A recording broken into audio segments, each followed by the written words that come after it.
ये बहुत बड़ा वेलकम चेंज है हमारे लिए और मैं हमेशा से इंतज़ार कर रहा था कि टेलीविज़न में कौन सी ऐसी चीज़ आएगी जो एक नयापन लेके आएगी, जो कि हमने पहली सीरीज़ में भी देखा कि 24 ने किया है। We are really looking forward to this one to.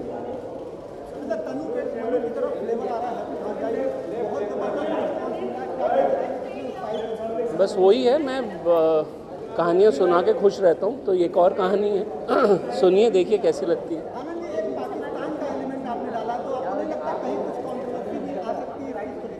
नहीं, एक प्यारी सी कहानी है और बहुत पॉजिटिव कहानी है, कोई कंट्रोवर्शियल चीज़ नहीं है उसके अंदर।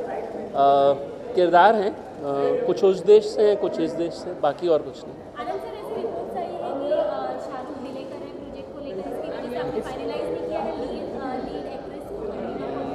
नहीं है, ये डिले सिर्फ मेरी सुस्ती की वजह से है। कहानी पे काम करने में थोड़ा वक्त लग रहा है, पर जल्दी ही पूरी करूँगा और जल्द से शुरू करूँगा।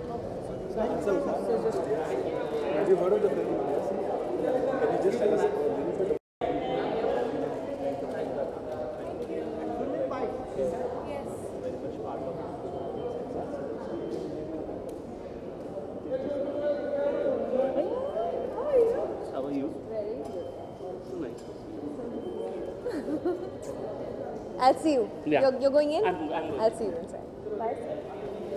Yes. Tell me. आखिर वो दिन आ गया जिस दिन का आपको इंतजार था, कितने एक्साइटेड? Very excited. बहुत excited हूँ, बहुत nervous हूँ. Fingers crossed.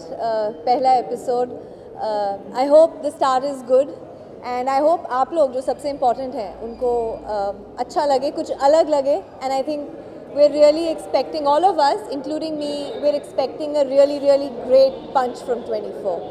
सुनील, ग्लैमर कितना इम्पोर्टेंट हो गया टीवी को लेकर, टीवी पे ज़्यादा ग्लैमर आए लोगों को अब दिखाया जा रहा है, तो आपके लिहाज से ग्लैमर अब कितना महत्व रखता है टीवी, क्योंकि टीवी का दर्शक बहुत आम होता है और घरों में भी देखा जाता है, तो क्या इसमें कुछ इस तरह के भी कंटेंट है जो I think ग्लैमर हर एक प्लेटफॉर्म के लिए बहुत ज़रूरी होता है. डिपेंड ये करता है कि आप किस तरीके का ग्लैमर पोर्ट्रे कर रहे हैं. आई थिंक 24 जैसे शो में ऑथेंटिक रहना बहुत ज़रूरी है. तो आपको बहुत ही बॉलीवुडिश ग्लैमर या फिल्मी ग्लैमर नहीं मिलेगा, लेकिन बहुत ही रियलिस्टिक, बहुत सिंप्लिसिटी वाला ग्लैमर मिलेगा. हमारे टेक्निकल जो टीम है, फॉर एग्जांपल हमारे कैमरा डिपार्टमेंट, हमारे सिनेमाटोग्राफर जो हैं, हमारे डीओपी, हमारी लाइटिंग, इस पे खासकर से जैसे फिल्म पर ध्यान दिया जाता है वैसे ही ध्यान दिया गया है. सो you'll see beautiful visuals. I think that for me एक ऑथेंटिक 24 जैसे शो में बहुत अहमियत रखता है कि रियलिस्टिक होते हुए विजुअली बहुत ही ज़्यादा खूबसूरत लगे सब कुछ. एक्शन सीन भी खूबसूरत लगे. You should just want to visually feel good about it. So other than that, I think glamour, हमारा बॉलीवुड सबसे ज़्यादा ग्लैमरस इंडस्ट्री है. तो आई थिंक बॉलीवुड से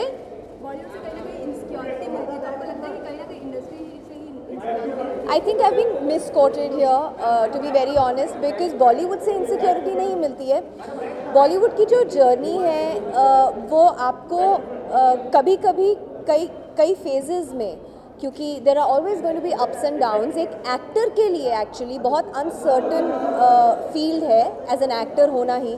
प्रोफेशनली बहुत ही एक अनसर्टन जॉब है हमारा. आप 10 दिन काम करते हैं, आप 4 महीने कंटिन्यूस काम करते हैं, फिर आप 2 महीने बिल्कुल काम नहीं करते. But that's the way the job is. And I think वो जो वक्त है जब आप काम नहीं करते हैं, it's very easy for insecurity and self-doubt to creep in. That's what I spoke about. I don't mean Bollywood. I mean एक एक्टर का प्रोफेशन जो है बहुत अनसर्टन और बहुत मुश्किल होता है. जितना बाहर से शोबिज़ खूबसूरत लगता है उतना होता नहीं है. There are lot of fights and battles जो आप हर रोज़ डे टू डे अपने साथ करते हैं, just to keep yourself up there, to keep yourself motivated every single day when you are not working also. So this is probably one of those professions जहाँ जब आप काम नहीं करते हैं तो आपको खासकर से उस वक्त सबसे ज़्यादा खुद पर फोकस करना पड़ता है. सो सॉरी, उनका सुरूर मैं उनके जैसे गा नहीं सकती, but I think he is been a game changer. for our music industry here. हम लोग सब उनको माइंड करते हैं और you know he's also a very great sport because people just keep just mime him like that. But I think he's given some amazing music, fantastic music for our Hindi films, and I hope he continues to do so. So I wish you a very, very happy birthday, Himesh, and God bless you, and may you keep making merry music. अगर आपको कोई चीज़ ना आए तो करनी नहीं चाहिए। Sunny Leone ने आज राज खान का अपमान किया, उन्होंने कुछ वर्ड्स गलत बोले और उनपे किन्होंने? Sorry. Sunny Leone. It's only 24 related questions. I'm not even aware of it, so I can't even reply. 24 related questions. आज कबाली रिलीज हो रही है, रजनीकांत की फिल्म रिलीज हुई है, उनके लिए क्या कहेंगे? Rajinikanth Oh, Kabali, yeah. Radhika is a really dear friend of mine to begin with. So I'm very, very happy Radhika is in Kabali. Now coming to the main man, the legend, you know, the man that we worship, Mr. Rajnikant sir. I mean, उनके बारे में जितना बोलें उतना कम है. He's an iconic figure and always will be. I mean, he's the epitome of stardom. उनसे ज़्यादा stardom को अगर आप डिफाइन करें, एक वक्त पर Rajesh Khanna was stardom defining, but I think Rajni sir is just way beyond, and I think किसी भी एक्टर या एक्ट्रेस का ड्रीम कम ट्रू होगा. कबाली रिलीज़ हुई है and I believe it's doing really, really well. I've read some really great reviews about the film. And of course Rajni sir के सामने बाकी सब कुछ फीका पड़ जाता है. So I really hope that I'm able to catch it because my schedule is a little busy right now. But I'm really hoping कि मैं कबाली देख सकूँ. As of now, guys, are we ready for 24? I don't hear you guys. ऐसा फीका ready for 24? Are we ready?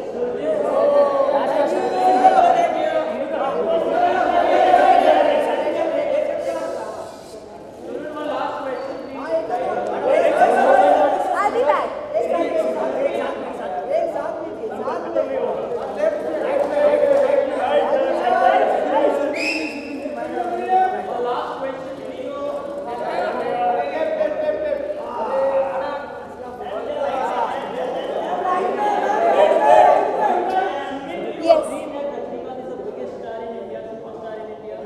I'm nobody to say that, to be very, very honest. I think हम लोग इनके it'll be very unfair on my part to even comment on the stardom of somebody like Rajni sir, Amitabh sir. I mean, they are just beyond what words can really express and define. So I think I just have to say I bow down to them. Thank you.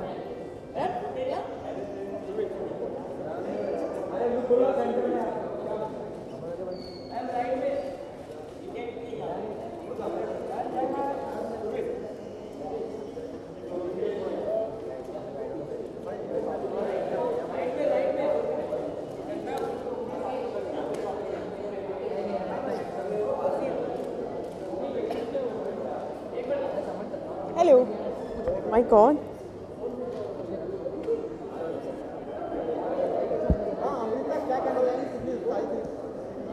Sorry, I can hear you. इस series को लेके, एक तो ये मेरा पहला season है, even if 24 का सेकंड सीज़न है, and I am very very excited क्योंकि आज तक मेरे जितने भी दोस्त हैं सबकी ये तमन्ना है कि वो इस सीरीज़ में काम कर सके, but I think I am the lucky one. And बस एक बहुत ही अच्छे कास्ट और बहुत ही अच्छे क्रू का भाग बनना और उनसे बहुत कुछ सीखना, ये एक एक्टर को आई थिंक कहीं ना कहीं एक ड्रीम होता है. सो आई थिंक मैं टेलीविज़न बहुत करती नहीं हूँ, मेरी थोड़ी वो क्या कहते हैं वो मेरे पतिदेव कहते हैं कि तुम टेलीविज़न नहीं कर सकती हो, या ऐसा मुझे हमेशा कहते हैं. But I think 24 is one series that everybody wants to be a part of, and I'm just lucky to be a part of it. And this is right after Nach Baliye, so it was a icing on the cake.